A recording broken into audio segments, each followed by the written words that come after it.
Greetings. Welcome to Into the Light. I'm Donald Schmid, and I'm in the studio today with Chad and Danielle Reyes from I Am Empowering, and our topic is mentorship. Welcome, Chad and Danielle Reyes. Can you tell us a little bit about you guys, Chad? Yeah, absolutely. Danielle and I actually have we've known each other for about 25 years now, and we've known each other since we're 11 years old. And what's amazing is, not only do we live together, but we work together. And it's been such a blessing to have a business partner, to also have a partner as we build out I Am Empowering, it's just a blessing. Danielle? We, like he said, we're married. We're married. We've known each other since we were 11. We came to the Lord actually together too, so our story is pretty unique. We've been married 5 years now, and we have a passion for the kids, and that's where I Am Empowering was birthed, and we are excited for the journey and to be here. Thank you. It's important to instruct a child when he is young, because in Staten Island we're going through a difficult time, and a lot of people, they're not getting the love, and they're not getting the mentorship, and they don't have a positive role model. Right. So they turn to gangs, and they turn to thuggery, and they turn to drugs and alcohol and heroin, and it's contagious on Staten Island, and we need to put a stop to it. And it doesn't happen overnight, and if you're looking in, we know what's going on, and we're going to give you a way out and a way up. And I want to talk about what a mentor is. It's a person or a friend who guides a less experienced person by building trust and modeling positive behaviors. An effective mentor understands that his or her role is to be dependable, engaged, authentic, and tuned into the needs of the protege. What mentors do, this is an acronym. The M is they manage the relationship, the E is they encourage, the N is they nurture, the T is they teach, the O is they offer mutual respect, and they respond to the learner's need.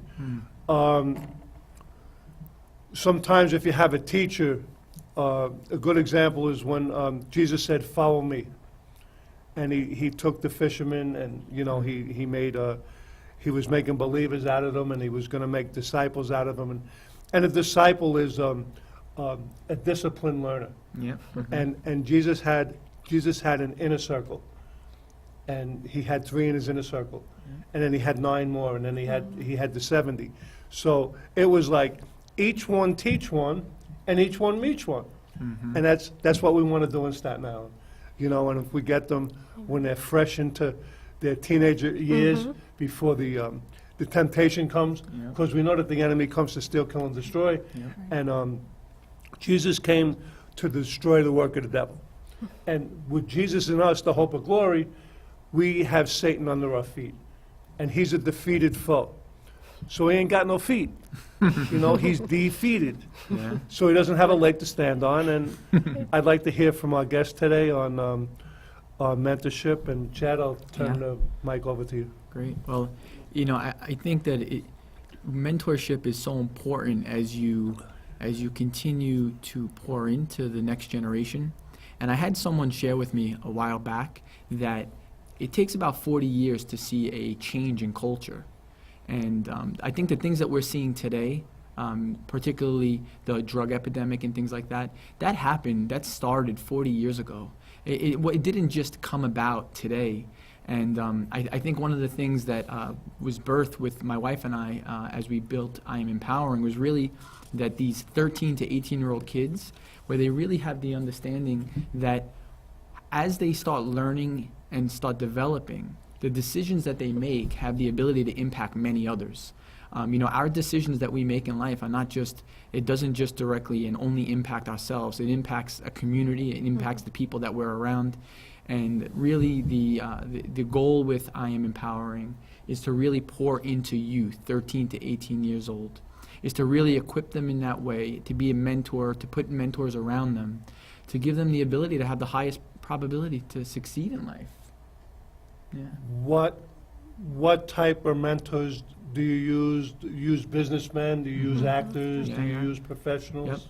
Yep. So one of the things that was placed on us was to really spend time and be able to bring business community leaders that have a high level of ethics into these programs, where they have the ability then to hear from a high level entrepreneur or an athlete or some form of a celebrity, that they have the ability to say, wow, that's possible. I think a lot of the times people just don't realize that it's possible. And when you hear a story from someone and you look at them, they're across the table from you, and you say, wow, they're not much different than I am. They have 2 hands, 2 feet, a heart that beats, but they built something. Look, they created something. They impacted so many. I think that's the goal, is to bring in people that can speak into these kids' lives, and they know that it's possible. And what wasn't possible before they came is now possible. Right, and the essence of it too is that these guest speakers, they're telling their testimony in a sense. Some of these, they have gone through hardships. And it's amazing for these kids to see that, you usually see just the success appear, that they understand that it doesn't just appear, you have to put in the work. And we also, we know that God is calling us to also allow these kids, where during that period of time they're seeking. They have a lot of questions. What am I going to do? What am I going to be? Who am I going to be? And we're able to help them and nurture their purpose, their, what they're really here for, what God has designed them for.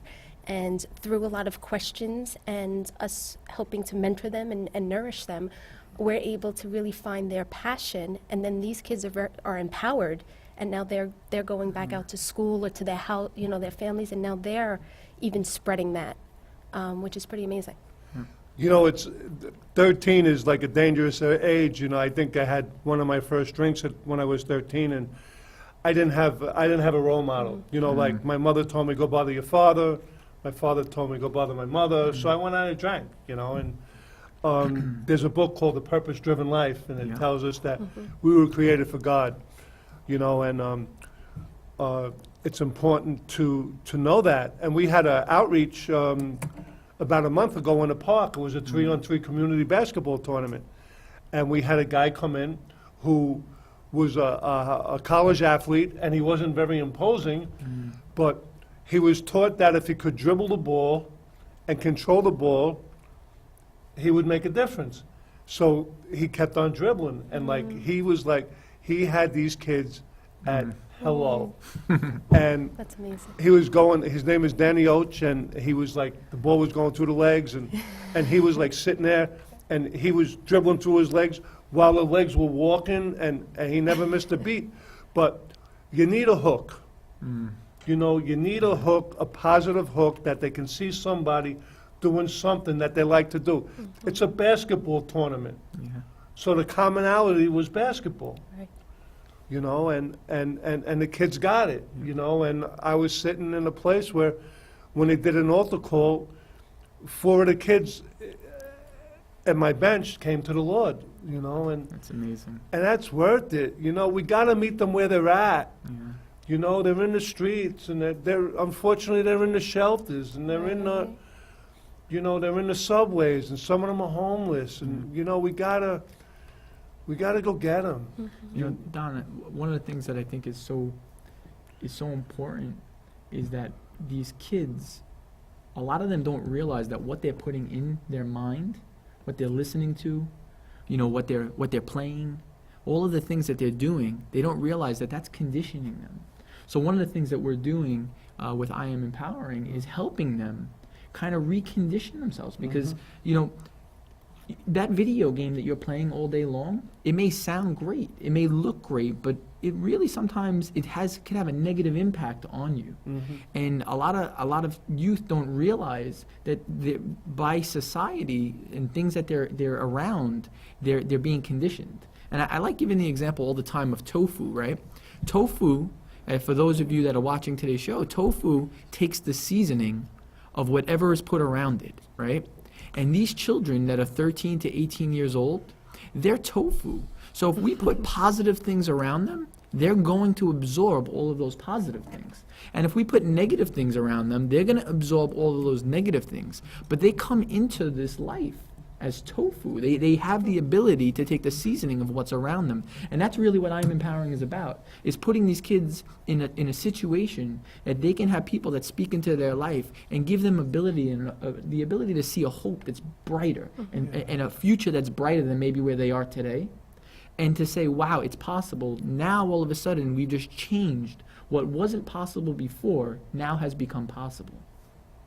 You know, there's so many role models for the kids, you know, and years ago it was like, I want to be like Mike, you know, I want to be like A-Rod, or I want to be like Beyonce, or, you know, and unfortunately, it's not going to happen. We had a men's breakfast about 14 months ago, and former Knicks I sat down and I put my coat on the chair, and this big guy sits down. He looks like a basketball player, and it was Anthony Bonner, who used to play for the Knicks, and we have some connections. And there's this guy Rich. He has a basketball experience, and you know, he was supposed to be on the show today, but things happen. But and I got to know Anthony more, and then like words just started coming out of my mouth. And when he went to pray for me, you know, I just said, like, Anthony, I says, like, I'm all in. You know, and our church has a campus in the North Center, and we're in the Stapleton Projects. You know, and there's a lot of gangbangers there, and you know, there's a lot of gangs, and there's a gang from the Bronx that's like really notorious. And you know, how do we get them with love?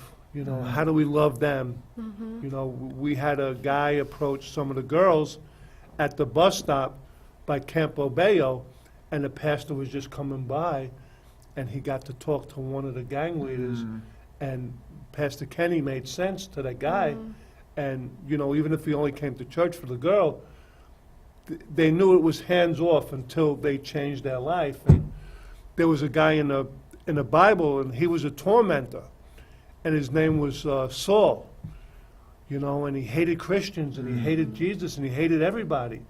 And he got knocked off his horse, and the next minute, you know, he's like, who are you, Lord? You know, he says, like, Saul, why are you persecuting me?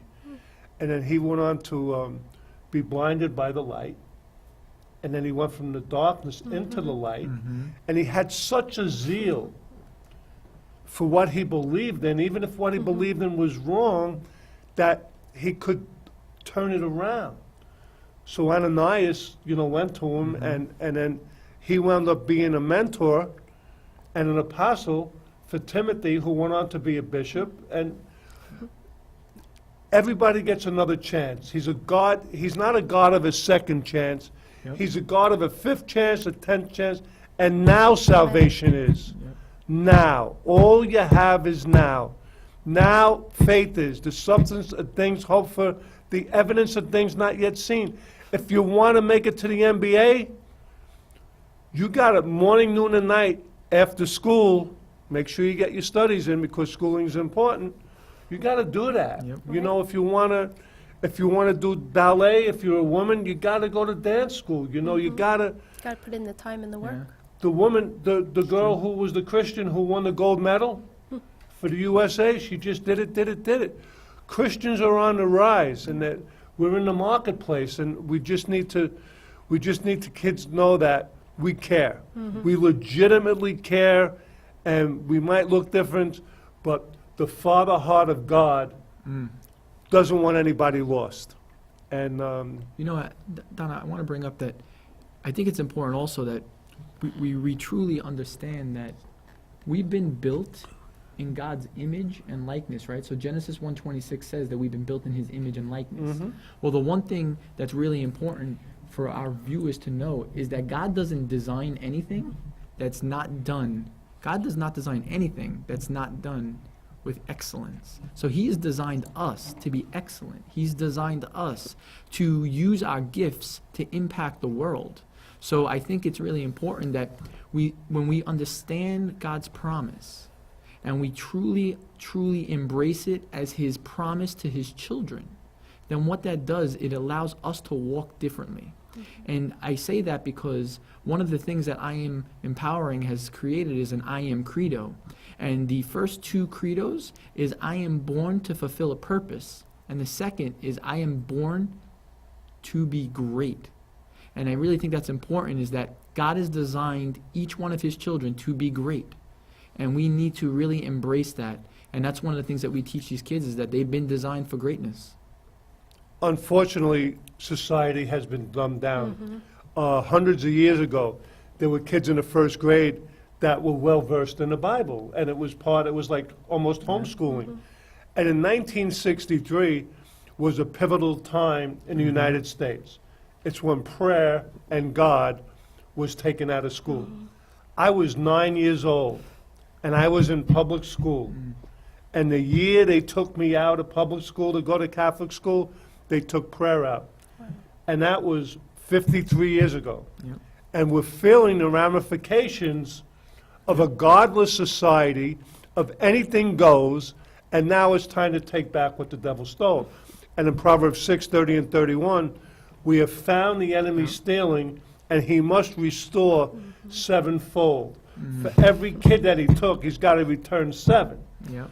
You know, so he's going to make us rich, and our reward is in the culture and the kids, and we're willing, you know, I heard it say, you know, we're willing to go to any length, you know, to meet them where they are. And Danielle, you have any thoughts on meeting them where they are?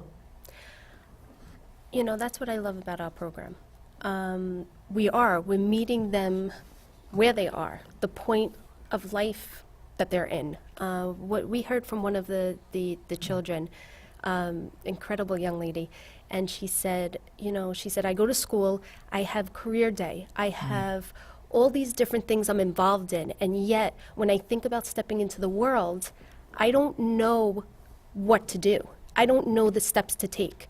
And what I Am Empowering does is we're giving them the tools to step out when they, like at points where we're answering the questions they are asking themselves, which is amazing, because I don't think us as adults really realize that these children are seeking this, that it's something that's burdened to them. Either they see their families that may are struggling, or they don't, and no matter where their surroundings are and the people in their life are, they're still questioning themselves. What can they do?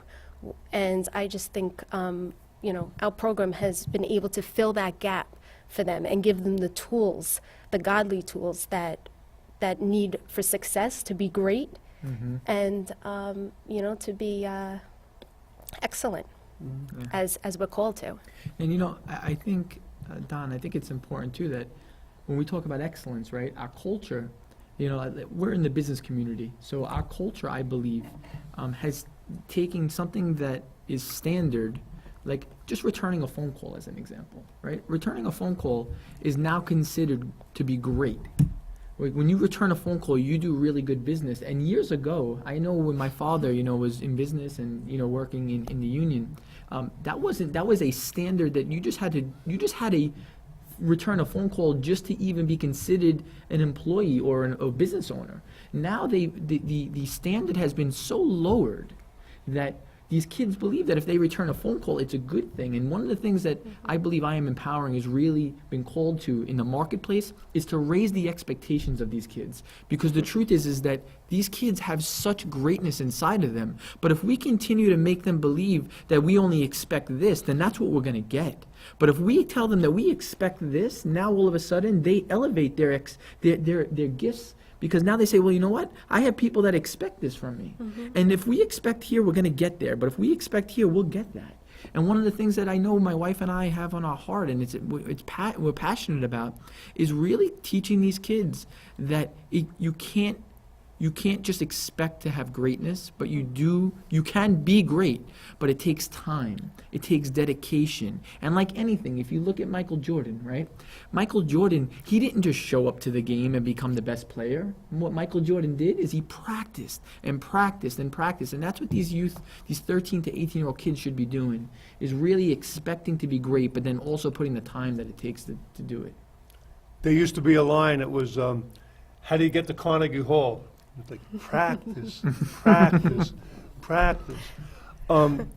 I believe the Lord, I liked what you said about raising the bar. I believe God is looking for a cool generation. But I'm going to give you the acronym. It's integrity, commitment, and excellence. And it's ICE, I like that. cool generation, And they need something. They need something because we don't know. They're not telling us the whole truth, because I grew up and what happens in a house stays in the house.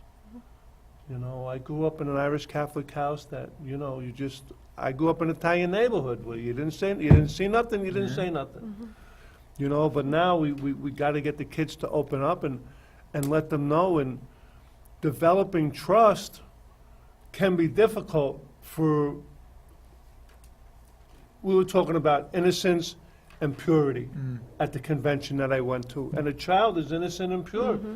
And those that aren't, they think it's their fault, when they were taken advantage of, and how do we build that trust that they can trust us, that, like, what's our role in it? Yeah. They're going home after they leave you guys. So we don't know what they're going home to. Is daddy drunk? Is he beating Right. mommy? We don't know that, and how do we cover the bases there? I think, Don, I think it's so important that, we're talking about love. You mentioned love before, and love is so important because that's what the kids experience when they come into a room, right? They may not take away everything from that, but they definitely take away the experience and the love that was shown to them, right? And I think as, Jesus, Jesus, I think, is the best role, I know is the best role model ever, and the best leader I've ever seen. John Maxwell's great, all of these other coaches are great, but Jesus, it all stems back from his leadership. He was the best leader that we've ever seen. And how he developed the disciples was so powerful because he brought them through 4 very clear, distinct phases. He brought them through a novice, apprentice, journeyman, and master. And you want to know what's so funny? Is that phase, the unions have utilized. When they bring their new employees up, as they bring them through an apprenticeship program, and then they bring them to a journeyman, and then they're a master electrician, as an example.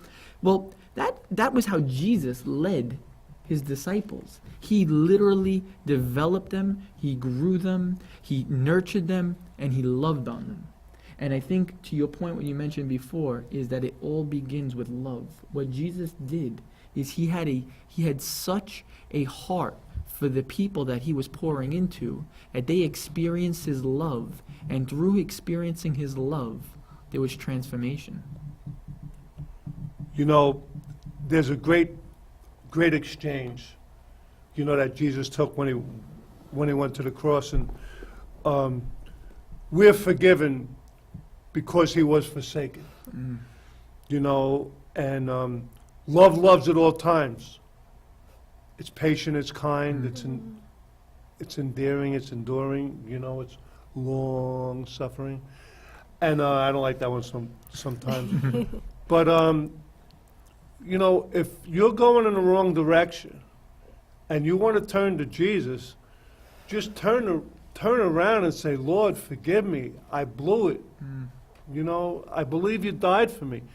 If you confess with your mouth and believe with your heart, then you can have a new life starting today. You don't have to wait. It's not an accident that you're watching this show. It's not an accident that we're sitting here and we're telling you our truth. And we don't have a hidden agenda. We want to help, you know, and there's one place in the world that there's no traffic.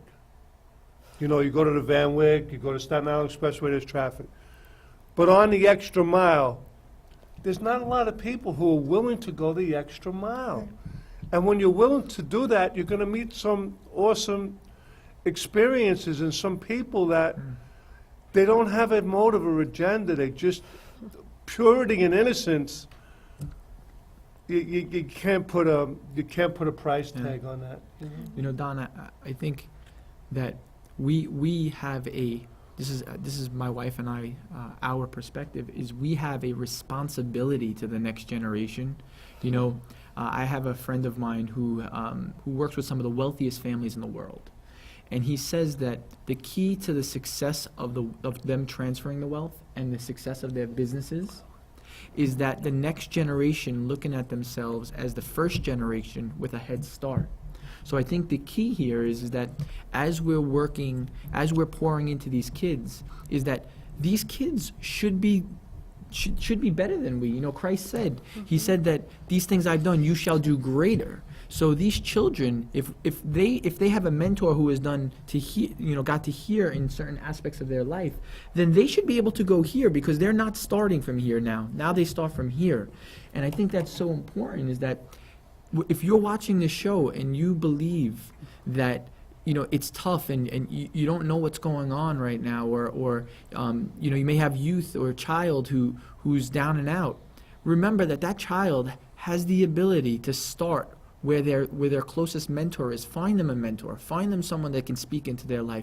Give that child a shot to go from here to there, because that child can be the difference maker. You don't know if that's the next president of the United States. You don't know if that's the next CEO of a Fortune 500 company. And the truth of it is that these children can influence many, and they can influence them positively, but we have to get them around people that can pour into them. You know, there's no success without a successor. And a lot of people, especially youth, they want to be independent. But when they learn that there's different people with different gifts in their group, we develop an interdependency. And everybody brings something to the table. And like when you had that workshop, and you sat down with the kids and you had the 3 different categories, and when they said, you know, like, well, I knew I had that, but I didn't know that I didn't have that, and I needed that. And when they realized that, you know, it's important. You know, we thank you for watching today, and I want to thank Chad and Danielle Reyes for coming, and it was enlightening, and we hope you got something, you know. We care about you, and we really, really, really, really. I'm 62, and I didn't have that when I was a kid. You know, I had stickball and baseball and off the wall, and thank you for watching, and we hope that you join us next time on Into the Light.